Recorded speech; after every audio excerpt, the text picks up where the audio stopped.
Well, if you're a small business owner, you may want to listen to this. We're about a month away, probably less than from 2025. And while you may be planning to celebrate the upcoming holiday season, there are some moves that you should consider making before December 31st.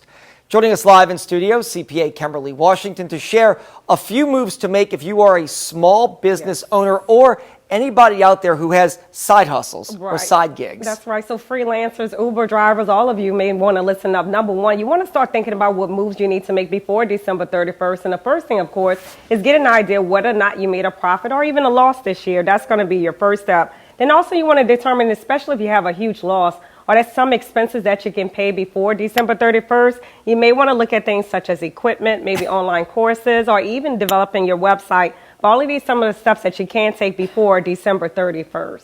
All right, Kim, when it comes to reducing a person's business taxes, what steps can small business owners take? Right, so right now, again, is the time to start looking at the stuff. I know you're thinking, okay, Christmas is next week, but still, this is still the time. Some steps that you can take right now is that you can determine whether or not you have the correct structure for your business. So just give you an example, you may be taxed as a sole proprietor, but it might be better to be taxed as an S corporation. You can run just a tax analysis, maybe speak to a professional and see which way will provide the lowest, of course, tax liability. And that's also some great tools on irs.gov that allow you to run some tax analysis, especially if you're a small business owner, at least so you can understand whether or not you owe for next year.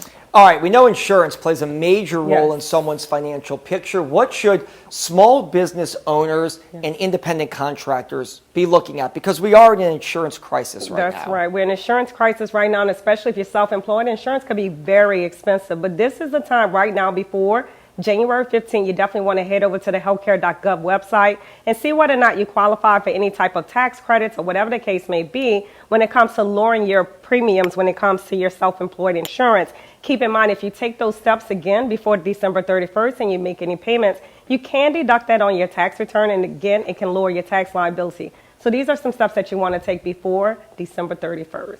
All right, Kim, as always, great information. If people want to get out with you, at Kim Sense on X. That's Used to be Twitter. Thank you so much. All right, Kim, thank you.